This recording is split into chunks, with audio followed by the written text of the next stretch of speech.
after an Old Firm derby, you're having to wade through the aftermath of, banners, protests, tifos, whatever you want to call it.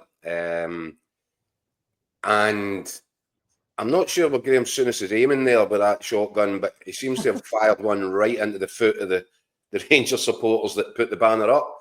There you've got, obviously, a bottle thrown onto the pitch as well. Just ridiculous behaviour. And I don't know how many times Rangers need to warn their own fans. Of course, don't want to get involved in whataboutery. There was similar stuff, missiles thrown.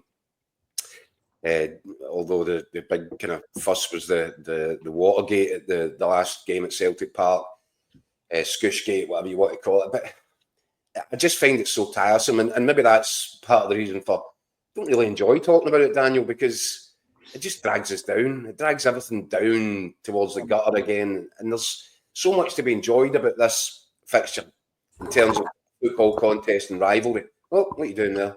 I lost my mic. Sorry about that.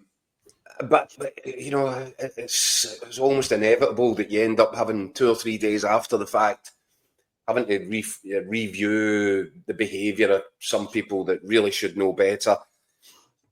The banner has caused outrage. Rangers were very quick to come out and condemn it. I wonder if there's been a shift in policy.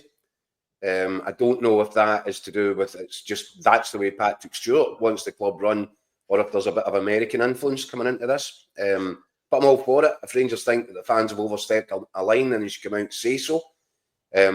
I think with this one, the problem that the Rangers fans have got with this display is, if you weren't familiar, it's a very iconic photograph that I think it was taken before the World Cup in '82. I think it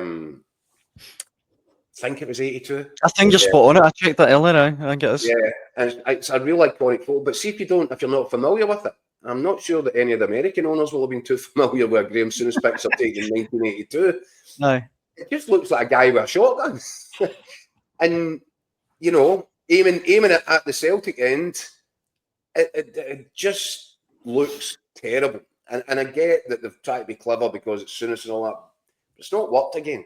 And they now seem to be pretty pleased. And we've had many times we had the conversation about what is it with this ultra culture where you kind of feel the need, if the other lot can cause offence, then the other lot will want to cause even greater offence. You had the thing at Celtic Park a few years ago, which was quite rightly condemned, the hanging effigies and all that. That was a shocker. And this isn't too much better, if any. And yet again, it's got to a point where the club is having to come out, Rangers as a club are having to come out and challenge their own supporters and say, this is unacceptable. Look, the banner's one thing, and it was bad taste. See this thrown on bottles, and I think it was thrown in the direction of Celtic's goalkeeper. This is just absolutely criminal behaviour, and it needs to be treated as such. People need to be arrested for this. Aye. And they need to be shown a ban in order and not allowed back inside a stadium in Scottish football. If they can't be trusted to watch a game of football with trying to brain somebody with half a bottle of Bucky, then they've got no place.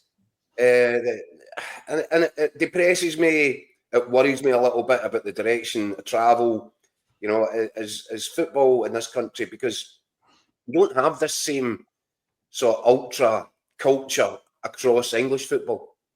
I think you maybe got it at Crystal Palace in the Premier League. That's probably about it.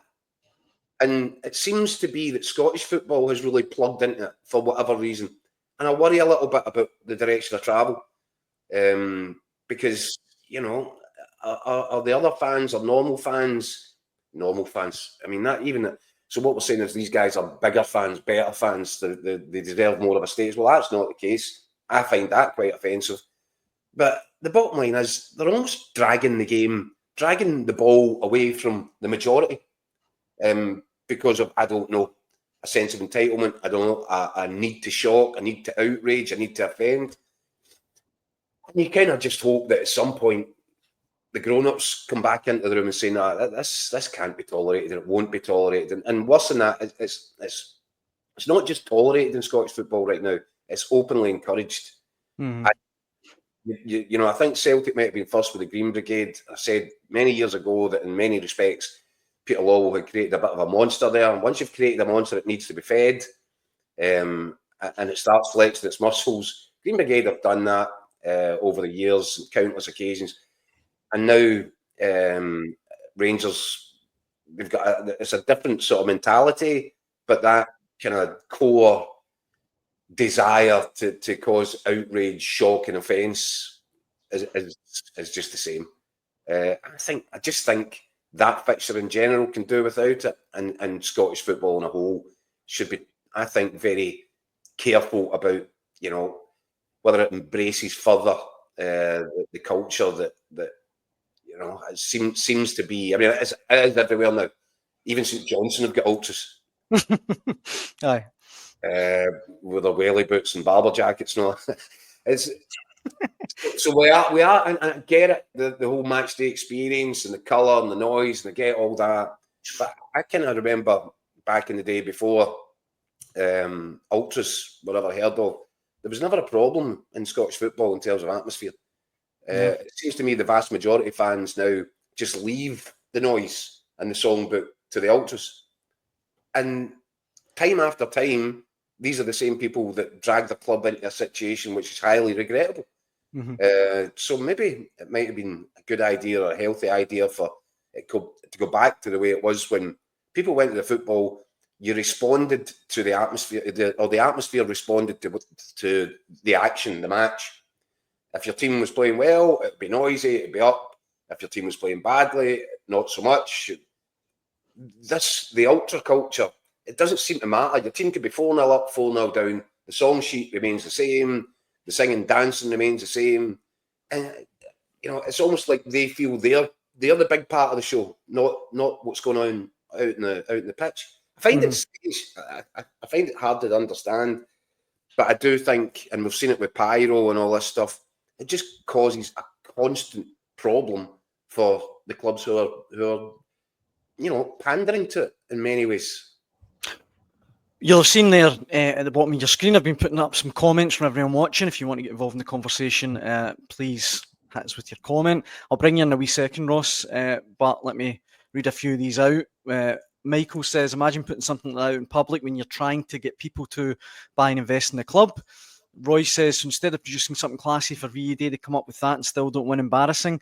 However, there's a lot of people, particularly in the live comments, that are actually defending the Tifo. Rangers Easy OK says, the Tifo was fine. The old Bill have said there's no case to answer. The bottle throwing is disgraceful and will be dealt with. Patrick Stewart needs to learn to keep his mouth shut. He is losing. This one as well. There was hee-haw wrong with the Tifo. Any idiots throw missiles onto the pitch should be banned for life.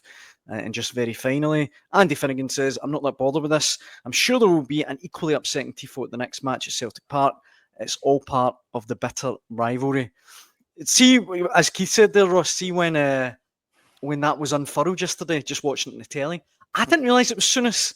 And I was kind of taken aback. I was like, bloody hell, that's a bit full on. And so I'm not pretending to be like any full outrage or anything. I just thought it was a wee bit, just a bit intense. Yeah, it's one of those where you kind of, if you don't get it from looking at it, it hasn't really worked. Aye, that's a good way of putting it. Yeah, somebody saying there looked like one of Harry Enfield's Scousers, which I thought was quite good. But, I think